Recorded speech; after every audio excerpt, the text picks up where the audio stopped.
Ce soir, je voudrais vous parler de ce que j'ai découvert concernant ce qu'on appelle le droit à l'avortement. Alors, je suis d'une génération qui a considéré que le droit à l'avortement avait sauvé des femmes, allait sauver des femmes, des faiseuses d'anges qui leur trouaient le ventre et qui les tuaient. J'ai considéré, comme beaucoup de femmes de ma génération, que c'était un droit pour les femmes, un droit des femmes et un incontestable progrès.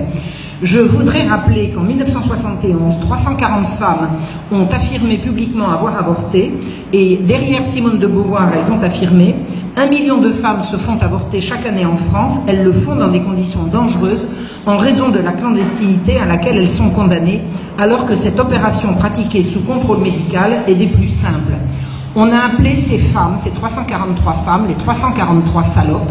C'était par dérision, c'était pour faire passer la chose sous un ton humoristique.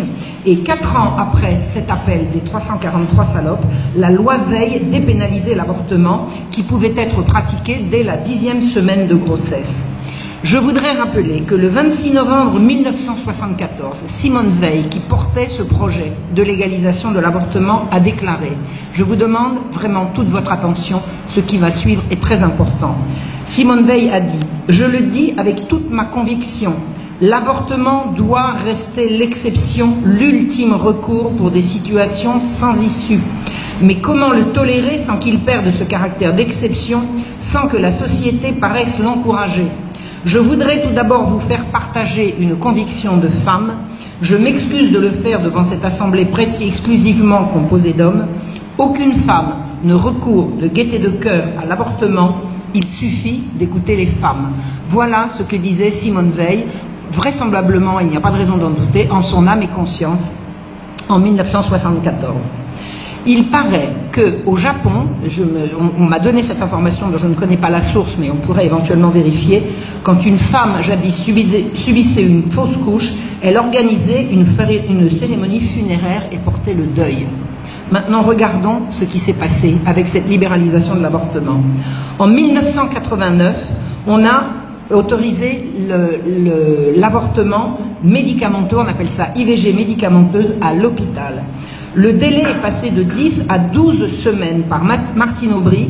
En 2001, la loi du 4 juillet 2001 a proclamé que l'avortement était un droit véritable des femmes.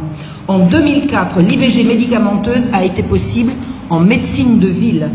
En 2009, la même chose a été possible dans des centres de planification familiale, euphémisme pour dire centre d'avortement. En 2014, on a supprimé la notion de détresse dans le recours à l'avortement. Et en 2015, on a donné toutes les améliorations nécessaires pour favoriser l'accès de l'avortement pour toutes. Et on n'a pas fini. L'avortement est un droit sexuel fondamental, nous dit la Fédération internationale du planning familial. Un droit fondamental qui fait partie de ce qu'on appelle les droits sexuels. Ces droits sexuels, on le sait par un document paru en 2008 et disponible pour tous sur la toile. Les droits sexuels sont une notion qui entend, et c'est ainsi que c'est marqué, c'est relayé par les Nations Unies, séparer la sexualité de la reproduction et séparer la reproduction de la sexualité. La Fédération internationale de planning familial, qui s'appelle l'IPPF, écrit « Aucune femme ne sera condamnée à une maternité forcée pour avoir exercé sa sexualité. » Ceci est une expression de haine de la maternité et de la vie, et c'est gravé dans le marbre. L'avortement, disent-ils, est devenu un droit opposable, comme le logement, comme la nourriture, comme le reste. On a le droit d'avorter parce qu'on a le droit de vivre et qu'on a le droit de jouir. Être enceinte est devenu une calamité qu'il est interdit d'imposer à des filles totalement libres qui couchent avec qui elles veulent. L'avortement n'est plus un droit, c'est devenu un bienfait, c'est devenu un progrès. Un journal de propagande américaine anti-Poutine a voulu diffamer la Russie, et quand le patriarche Kirill a signé une déclaration pour dire que les avortements ne devaient pas être payés par l'État, une certaine presse a prétendu que le patriarche Kirill interdit les avortements en Russie et les femmes russes seront forcées d'accoucher. Une femme enceinte va désormais être forcée d'accoucher si on ne lui permet pas d'exercer son droit à l'avortement. La procréation est donc devenue un obstacle à la jouissance. Maintenant, je vous pose la question, la gastronomie devrait-elle être séparée de la nécessité de s'alimenter? On arrive à une espèce d'aberration de ce type. Si je mange pour le plaisir et que je me consacre à la gastronomie, ça va me faire grossir et ça risque d'altérer ma santé, j'exagère, et ça va donc altérer mon bien-être. Si je décide d'apprendre à vomir après chaque repas, j'exige un droit au vomitoire et je fais du droit de vomir une priorité principale. Ça vous convient? On en est à peu près là. En France, l'avortement est devenu une priorité nationale. Ça a été dit, ça a été écrit. Une lettre a été envoyée par un réseau périnatal à des sages-femmes pour leur proposer une formation à l'IVG médicamenteuse. Des sages-femmes qui sont là pour accoucher des femmes vont maintenant procéder à des IVG médicamenteuses. Et la lettre que j'ai eue entre les mains dit « Madame, Monsieur, chers confrères, l'amélioration de l'accès à l'IVG, notamment en ville, étant une priorité nationale et l'évolution de la législation ayant élargi les compétences des sages-femmes à la réalisation d'IVG par voie médicamenteuse, etc., etc. » C'était une convocation pour une formation. L'avortement est à présent périnatal et prioritaire. Depuis quand? Eh bien, depuis l'instruction envoyée par le ministère des Affaires sociales, de la Santé et des Droits des femmes en juillet 2015 aux agences régionales de santé, c'est-à-dire dans toute la France. Les réseaux de santé en périnatalité doivent être des acteurs au service des priorités nationales définies dans le domaine de la périnatalité, et l'IVG est un de ces trois objectifs prioritaires. La loi de modernisation du système de santé du 26 janvier 2016, il y a juste un an, a élargi les compétences des sages-femmes à la réalisation d'IVG médicamenteuses. Donc le métier de sage-femme ne consiste plus à accoucher les femmes, mais à leur permettre de tuer le fœtus qu'elles portent. Il faut maintenant l'avortement pour toutes. La loi permet à toute femme enceinte, y compris mineure, qui ne veut pas poursuivre sa grossesse, de demander à avorter. Écoutez l'hypocrisie. On dit aux jeunes filles mineures, vous pouvez choisir de demander leur consentement à l'un de vos parents ou à votre représentant légal et ainsi être accompagné par un de ses proches dans votre démarche d'IVG. Cependant, si vous voulez garder le secret vis-à-vis de vos parents, l'IVG et les soins qui leur sont liés seront pratiqués à votre seule demande et pris en charge à 100%, sans avance de frais. C'est la promotion de l'irresponsabilité. Je couche, tu couches, elle avorte. Et l'État paye, c'est-à-dire la collectivité. Le professeur Israël Nissan, qui dit lutter contre la corruption des mineurs par la pornographie, mène un noble combat. Il propose pour cela l'éducation sexuelle à l'école. Et sur France Info, à l'émission Si j'étais président, il a dit la semaine dernière: nous n'éduquons pas nos jeunes, mais rassurez-vous, la pornographie le fait à notre place.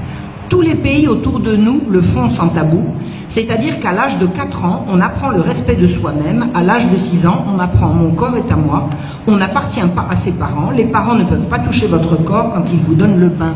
C'est ça qu'il faudrait imiter. Vous n'allez plus pouvoir toucher vos enfants quand ils prennent leur bain.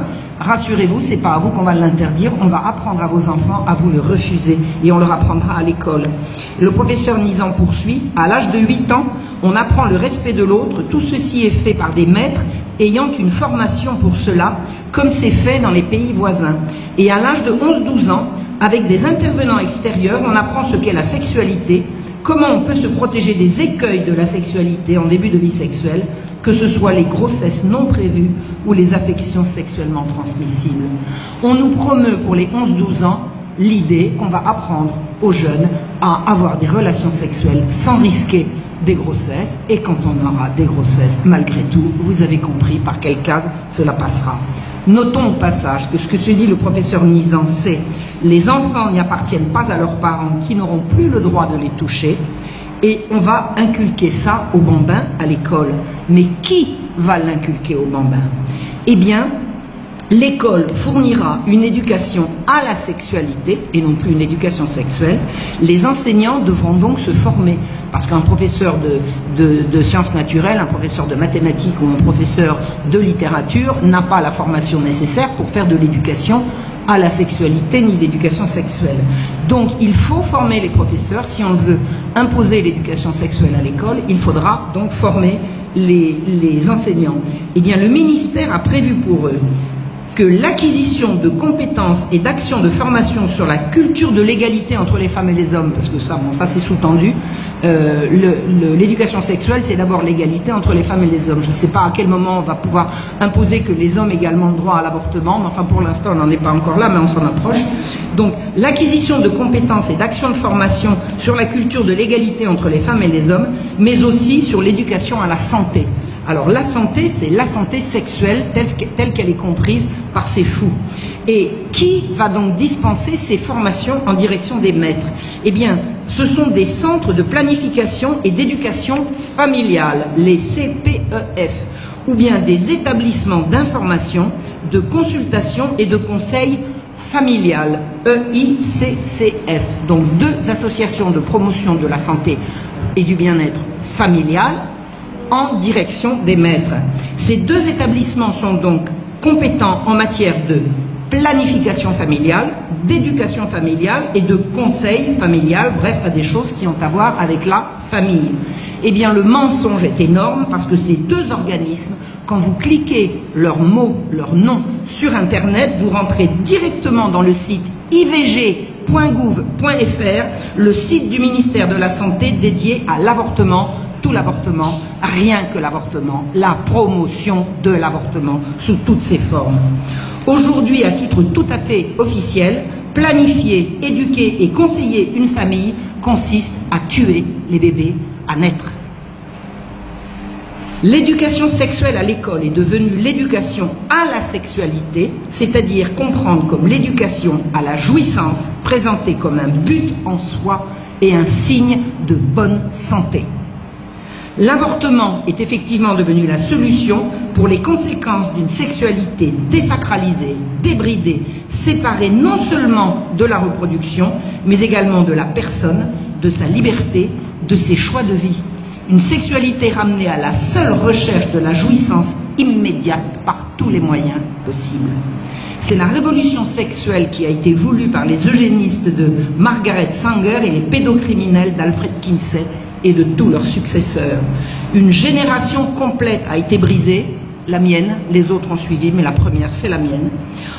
Et en plus, on ment en disant IVG. On devrait dire avortement. Parce qu'une IVG, c'est une interruption volontaire de la grossesse. Or, est interrompu ce qui peut être repris. Si j'appuie sur un interrupteur pour interrompre la lumière, quand j'appuie sur l'interrupteur de l'autre côté, je rétablis la lumière. Or, l'avortement est irréversible. Ce n'est pas une interruption volontaire de grossesse.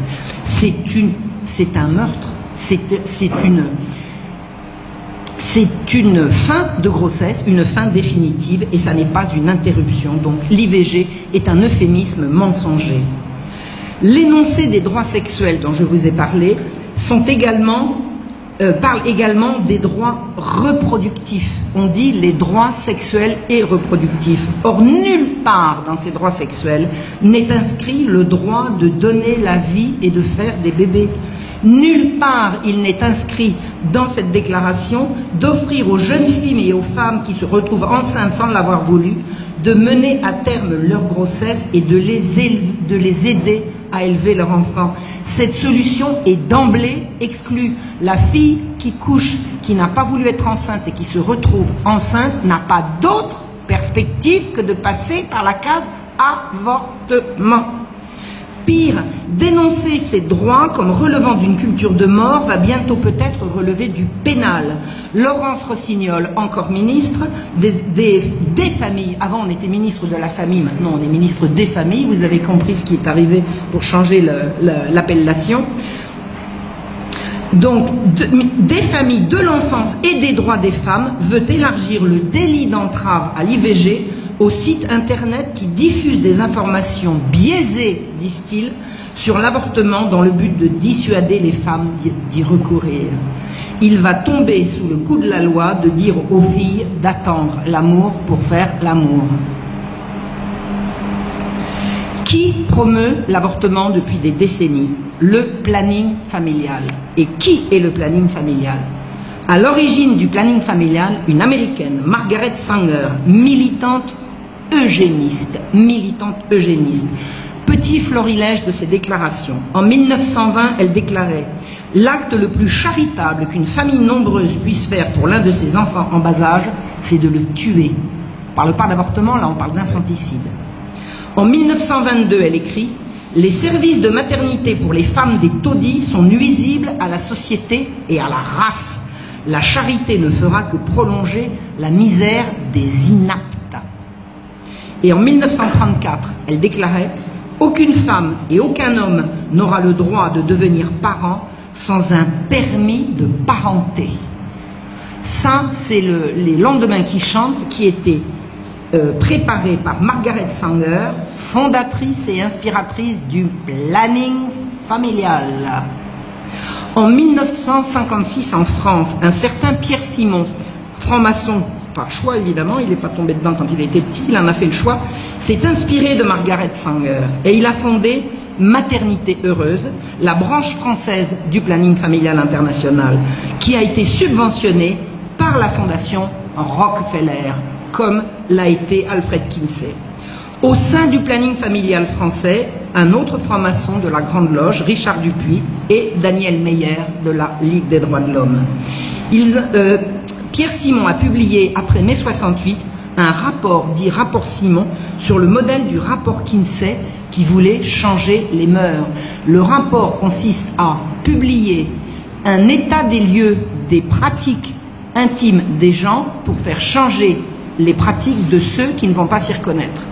C'est-à-dire que si on vous explique que 15% des hommes pratiquent la sodomie, alors que c'est faux, vous allez vous dire, qu'est-ce que ça veut dire? Je ne suis donc pas normal.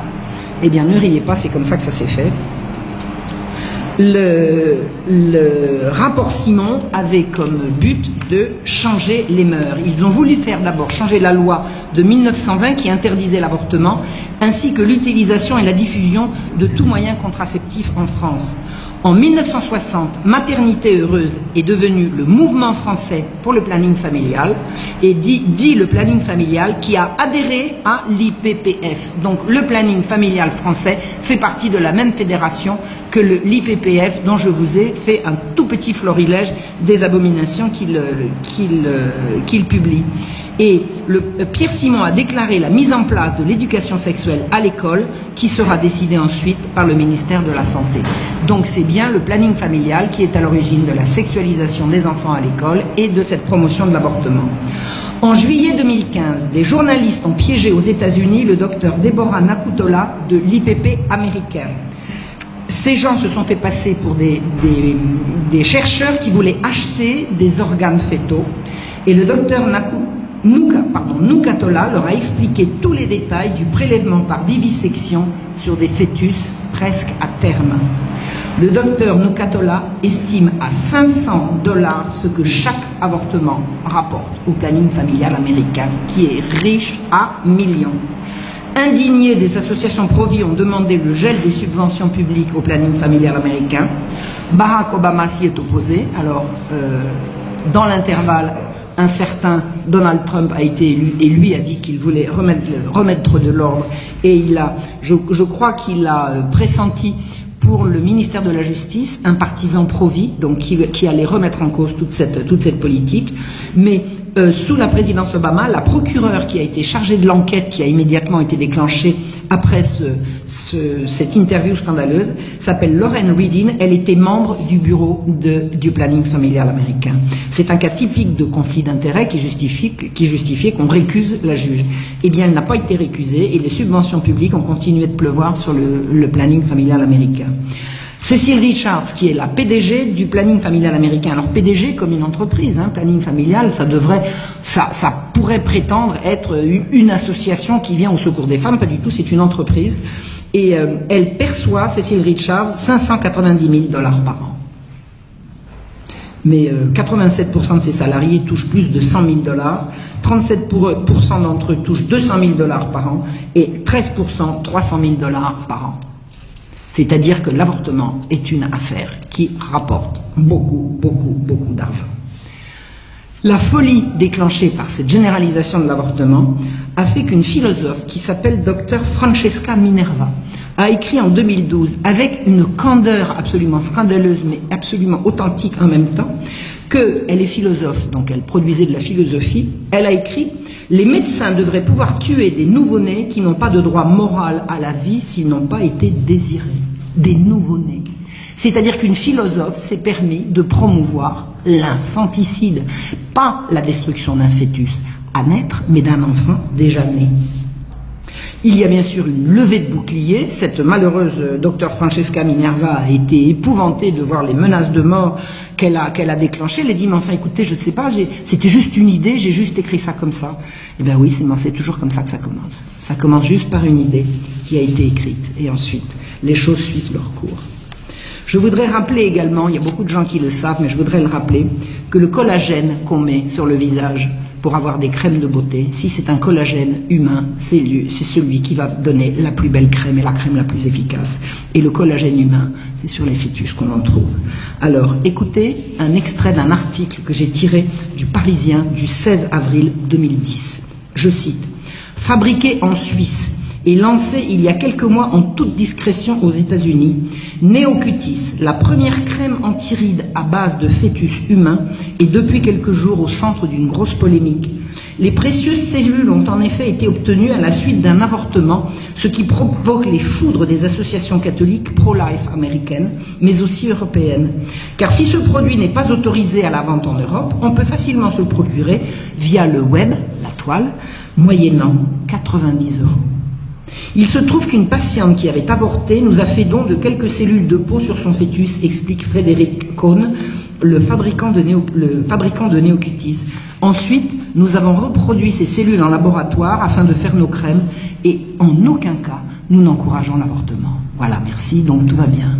Il se sert de fœtus avortés, mais il n'encourage pas l'avortement. Il n'y a pas besoin qu'il l'encourage, d'autres gens le font, ce sont nos ministères, ce sont nos gouvernants. Pour avoir une belle peau, on utilise des fœtus. Est-ce que les femmes savent à quoi vont servir les enfants qu'elles n'auront pas mis au monde? Est-ce qu'elles sont d'accord? Et est-ce qu'il va bientôt tomber sous le coup de la loi du délit d'entrave à l'IVG? Que de le dire. En conclusion, l'avortement est devenu une grande cause mondiale au cœur des droits sexuels. L'argument en son temps a été reçu par des femmes comme moi, je le confesse, quand j'avais 20 ans, j'ai cru à ces choses-là. La liberté des femmes, le droit des femmes, la santé des femmes, le bien-être et la destinée des femmes. On a promu l'avortement pour lutter prétendument contre les maux des avortements clandestins. Et toutes les campagnes des Nations Unies pour justifier l'avortement, c'est de dire tant de femmes meurent d'avortements clandestins, donc pour qu'il n'y ait pas d'avortement clandestin, au lieu d'aider les femmes à mettre au monde les enfants qu'elles ne veulent pas, de les aider à l'accepter et à le vivre bien, on va promouvoir l'avortement pour tous. Comme on a promu l'éducation à la sexualité pour lutter contre l'éducation par la pornographie, ce que nous dit le professeur Israël Nizan. Puisque les enfants se forment par la pornographie, formons-les en dehors de la pornographie. Je dis ici, et je pense que je le redirai à chaque occasion, les enfants n'ont pas à être éduqués à la sexualité parce que les enfants sont des enfants et que la sexualité ne les regarde pas tant qu'ils sont des enfants. Voilà. Donc toute l'hypocrisie consiste à dire qu'on lutte avec un moindre mal contre un mal pire. On pourrait supprimer la pornographie sans pervertir les enfants à l'école. On peut lutter contre les faiseuses d'anges sans promouvoir l'avortement. On peut soutenir les femmes en détresse pour les aider à donner la vie. Et on peut surtout apprendre aux jeunes à jouer à des jeux de leur âge. Les enfants n'ont pas à être sexualisés. Il s'agit maintenant de remettre la sexualité à sa place, le couple, l'intime et le sacré et la reproduction de l'espèce pour la perpétuation de la vie. Je vous remercie.